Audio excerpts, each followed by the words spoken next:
Uma das vantagens da era moderna é a velocidade com que estamos resolvendo casos frios de décadas atrás.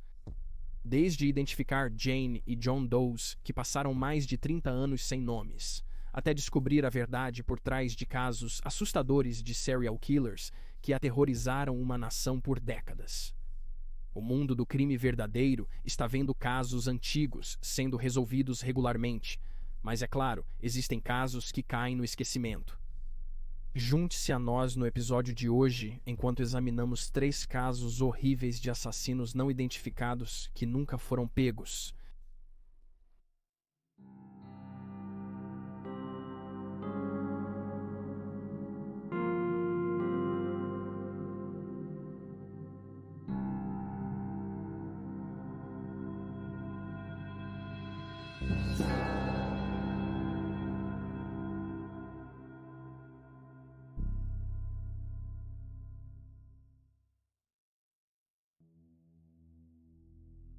O maníaco do arco-íris. O maníaco do arco-íris é um nome dado ao indivíduo que realizou os assassinatos do Parque Peturis, em Carapicuíba, São Paulo, Brasil, entre fevereiro de 2007 e agosto de 2009. O Guardian notou que cerca de 6 meses após a celebração do orgulho em São Paulo, em 2008, as autoridades revelaram que estavam à caça de um serial killer, considerado responsável por até 16 assassinatos na cidade. Geralmente, o maníaco do arco-íris é descrito como sendo responsável por pelo menos 13 assassinatos, com todas as vítimas sendo homens gays entre 20 e 40 anos de idade. 11 das 13 vítimas foram baleadas na cabeça. Uma vítima morreu após ser espancada na cabeça e outra foi baleada 12 vezes. Ao discutir este último caso, a polícia informou à mídia que as balas haviam reduzido o corpo a uma peneira. A maioria das vítimas foi atacada em um parque turístico, descrito como um ponto de encontro para homens gays, e como uma área frequentada por trabalhadores do sexo à noite. Uma vítima foi morta em um quarto do motel. Em 2008, a polícia estava investigando se outras 3 mortes que ocorreram na cidade vizinha de Osaka estavam conectadas aos assassinatos no Parque Peturos. O chefe de polícia local, na época, afirmou que os ataques foram claramente motivados por ódio. Citação: em sua cabeça, ele acha que está fazendo um trabalho de limpeza. Ele não gosta dos homossexuais. Ele os odeia. A primeira vítima dessa série de crimes horríveis foi José Henrique, de 32 anos, morto no Parque Peturas em 4 de julho de 2007. Quase todos os falecidos foram encontrados seminus, jogados na vegetação rasteira do parque como lixo, suas calças nos joelhos, uma bala de calibre 38 na parte de trás de seus crânios. Apesar do fato de que a maioria das mortes das vítimas ocorreu de maneira idêntica, demorou até meados ou final de 2008 para os investigadores perceberem que pode haver uma conexão entre os casos, com a polícia observando. O caso agora ultrapassou os limites de um crime tão comum, referindo-se a como os casos haviam sido tratados como atos individuais de violência, algo comum na cidade na época. A polícia acrescentou: estamos lidando com um suspeito que mata exclusivamente homossexuais. Uma equipe de 15 detetives foi montada pouco depois, e para ajudar a prevenir mais ataques, policiais à paisana foram enviados para patrulhar o parque à noite. Além disso, começaram os testes balísticos para que os investigadores pudessem determinar se era a mesma arma sendo usada em todos os assassinatos. Por um breve período, um homem que frequentava o parque foi considerado suspeito depois que ele encontrou os corpos de 3 das 12 vítimas. No entanto, foram realizados testes de resíduos de disparo de arma de fogo no homem e os resultados foram negativos. Posteriormente, atuando como intermediário com a polícia, disse à mídia que as pessoas conhecem o risco, mas não se importam. Portoros é o nosso ponto de encontro, e ninguém vai parar de se divertir lá por causa desse maluco. Em 10 de dezembro de 2008, um sargento aposentado da Polícia Estadual, chamado Rário Francisco Franco, foi preso em relação ao caso. Vários meses antes, uma testemunha o identificou como o autor de um dos assassinatos, embora Franco negasse qualquer envolvimento. Ele foi preso enquanto trabalhava como segurança particular em um supermercado. A polícia disse aos meios de comunicação: Temos uma testemunha confiável que diz ter visto Franco disparar 12 balas em um homem gay negro dentro do parque. Outra testemunha afirmou que Franco era frequente no parque e que, citação, aparentemente procurava por homens gays e vítimas. A polícia confirmou mais tarde: ele é o maníaco do arco-íris que buscávamos. No entanto, embora o caso tenha ido a julgamento em 2011, o ex-sargento de 48 anos foi absolvido dos assassinatos. Os assassinatos no Parque Petrus ainda estão sem solução.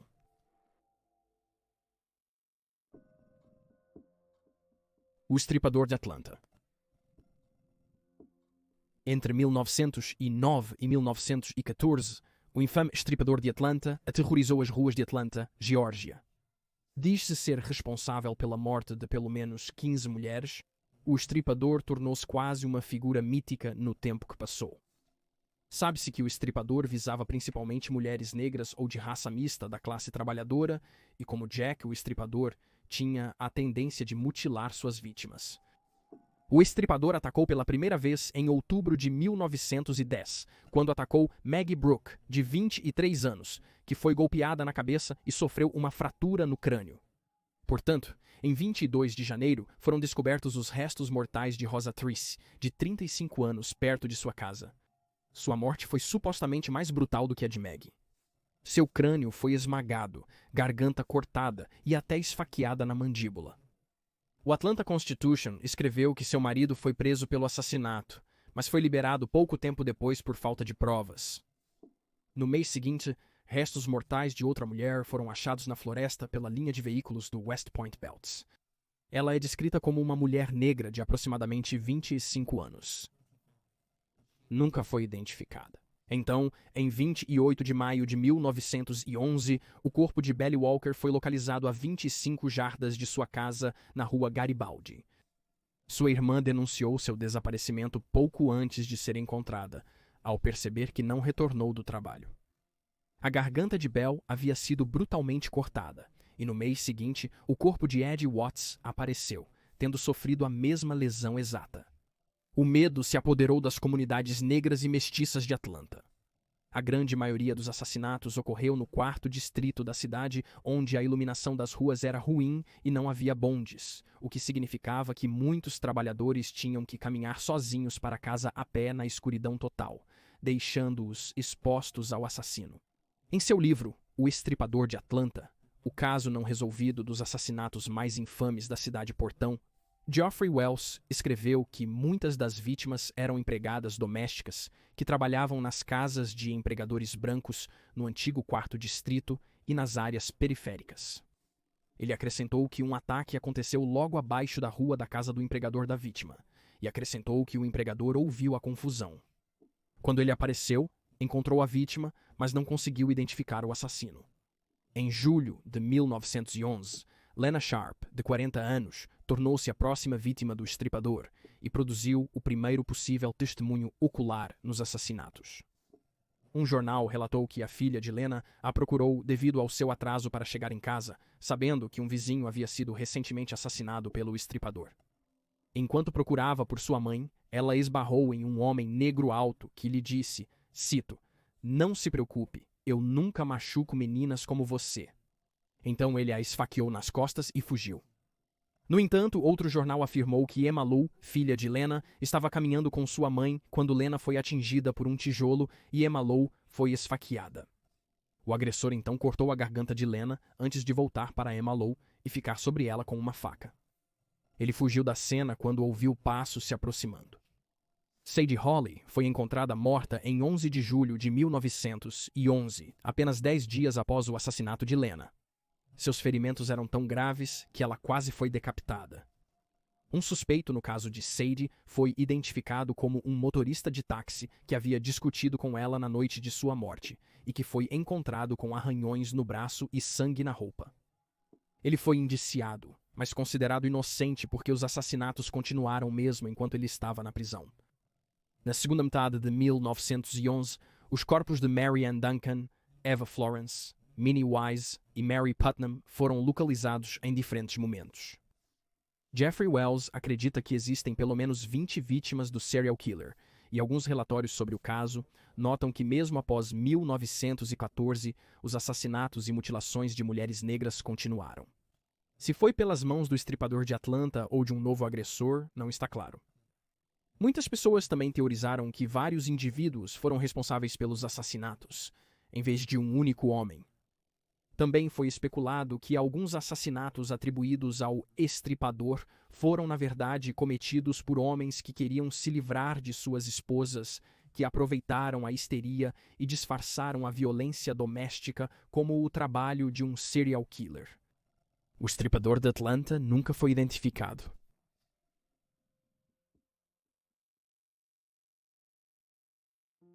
Assassino da rodovia New Bedford.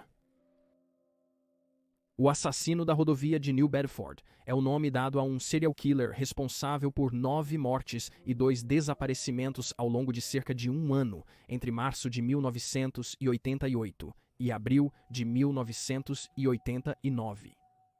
As vítimas, todas mulheres, eram profissionais do sexo ou lutavam contra o vício, muitas vezes ambas.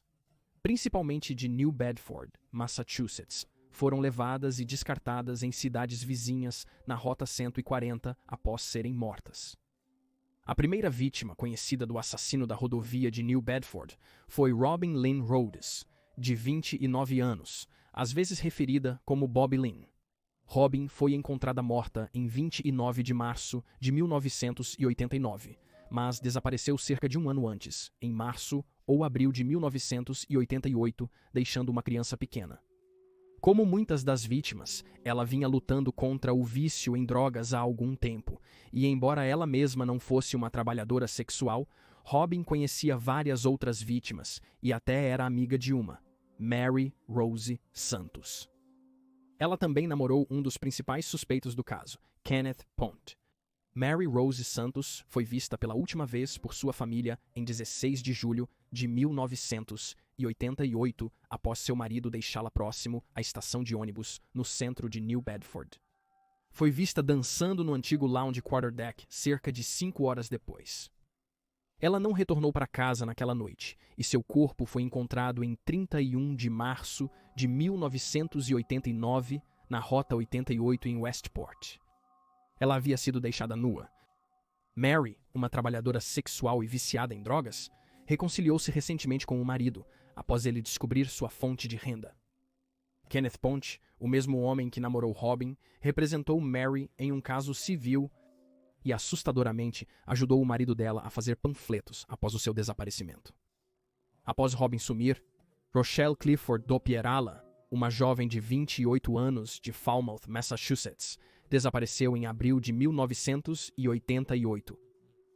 Foi vista pela última vez com um ex-presidiário, namorado de outra vítima, mas ele foi inocentado nos 2 casos. Os restos de Rochelle foram achados 8 meses depois, em 10 de dezembro, na Reed Road, a 2 quilômetros da Interstate 195. Novamente, Rochelle tinha uma conexão com Kenneth Ponte. Ela namorou ele brevemente e ficou em sua casa. Ela também havia testemunhado contra outro homem durante um caso de estupro, o que levou a polícia a suspeitar que este homem estava envolvido em seu assassinato, mas ele acabou sendo descartado. Curiosamente, Ponte havia representado Rochelle durante este caso. Em maio de 1988, um mês após o sumiço de Rochelle, 3 mulheres desapareceram. A primeira foi Deborah Lynn McConnell, uma jovem de 25 anos vista pela última vez no funeral da mãe. Deborah, mãe de uma criança pequena, teve seu corpo encontrado 7 meses após seu desaparecimento, fora da Rota 140, em dezembro. Jogada nua na vegetação rasteira, com um sutiã enrolado no pescoço.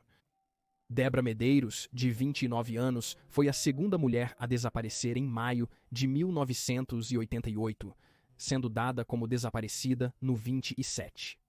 Debra tinha problemas com drogas e era conhecida pela polícia por isso. Embora ela morasse com sua mãe na cidade de Fall River, ela desapareceu de New Bedford após uma briga com seu namorado.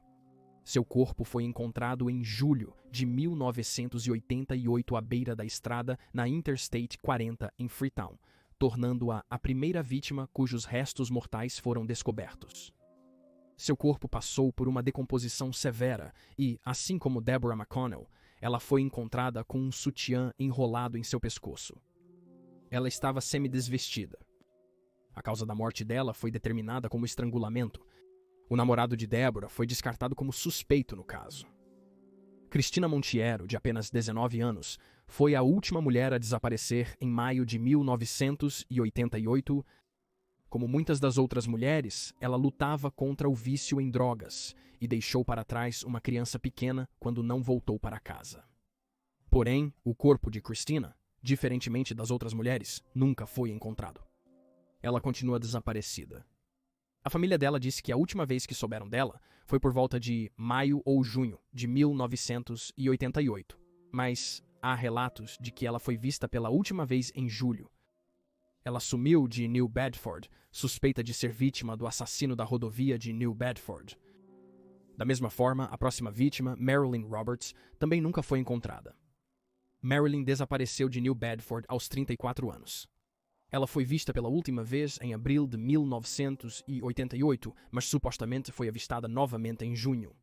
Nancy Lee Peaver, de 36 anos, desapareceu depois de sair do pub Whispers no dia 7 de julho, após uma briga com um namorado que a levou a ir para casa a pé.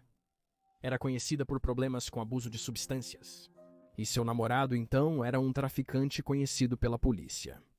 O relacionamento deles era alegadamente instável, com boatos de que Nancy sofria violência doméstica.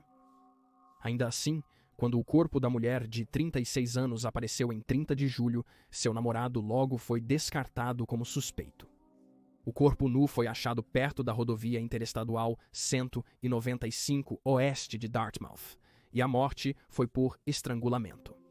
Deborah Greenlaw DeMello, mãe de 3 e com problemas de abuso de drogas, foi vista pela última vez em 11 de julho após deixar um programa de liberação de trabalho prisional, para o qual foi condenada devido a acusações ligadas ao trabalho sexual. Seus restos foram achados na rampa de Reed Road, leste da rodovia interestadual 195, em 8 de novembro. Suas roupas estavam penduradas em galhos de árvores próximas, e perto do corpo, os investigadores localizaram os pertences da vítima anterior, Nancy. Sandra Botelho, mãe de 2 filhos de 24 anos, foi a penúltima vítima do assassino da rodovia de New Bedford. Ela tinha graves problemas com drogas e histórico de envolvimento em trabalho sexual. Ela foi vista pela última vez em 11 de agosto após sair de casa.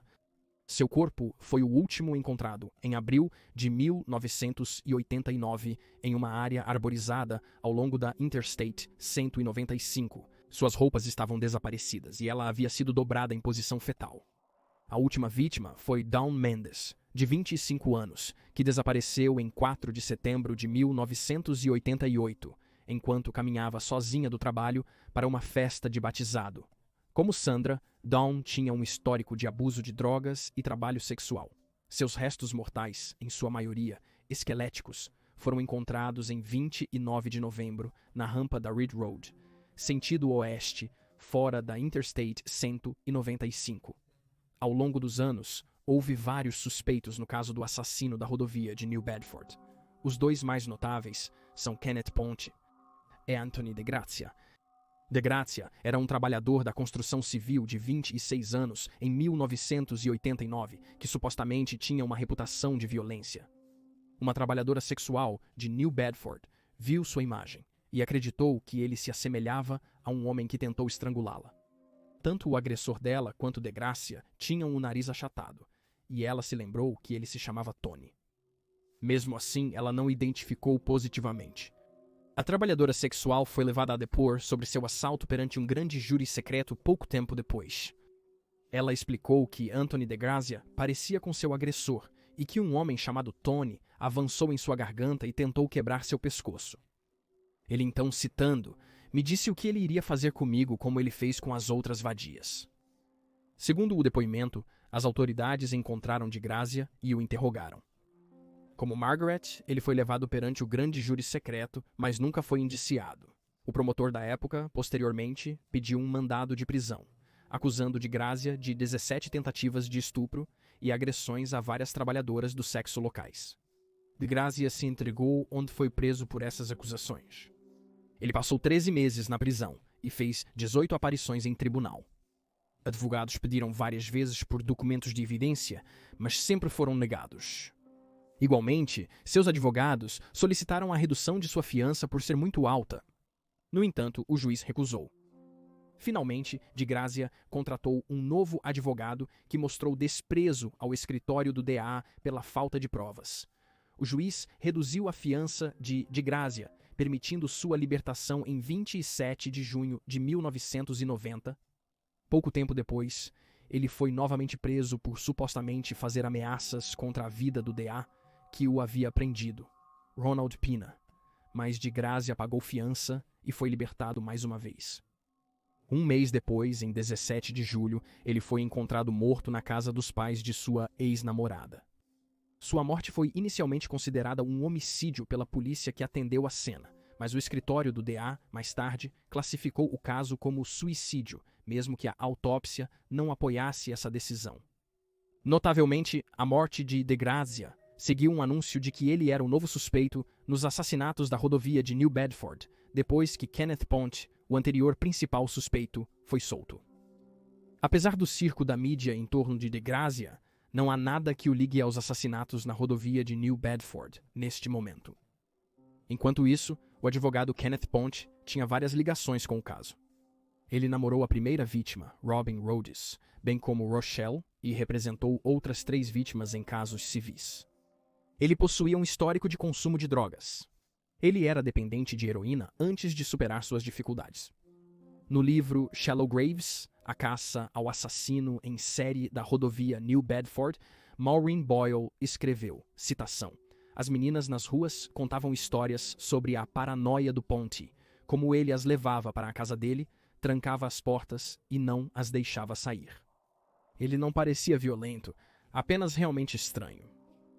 Em agosto de 1990, um grande júri indiciou o homem de 40 anos pelo assassinato de Rochelle, encontrada espancada até a morte. O promotor, Ronald Pina, o mesmo que havia solicitado um mandado de prisão para Anthony de Grazia, propôs a teoria de que Ponte havia matado Rochelle porque ela supostamente planejava expor suas atividades com drogas. Ponte foi acusado de um crime de homicídio em 17 de agosto, ao qual ele se declarou inocente. Cerca de um ano depois, em julho de 1991, o promotor retirou as acusações de homicídio contra ele, citando falta de provas. Em 1992, as outras acusações contra ele, envolvendo uso de drogas e um ataque a Rochelle, também foram retiradas. O caso contra Ponte ficou adormecido por anos, até 2007, quando os investigadores reexaminaram os assassinatos e começaram a investigá-lo novamente. Eles escavaram a entrada de carros e o pátio de sua antiga casa em New Bedford, mas não encontraram nenhuma evidência que o ligasse ao caso. O pai de Marilyn Roberts disse, citando, "É esperança de qualquer maneira ao ver a investigação ativa novamente." Infelizmente, a esperança foi de curta duração, já que nenhuma nova evidência surgiu após esta investigação.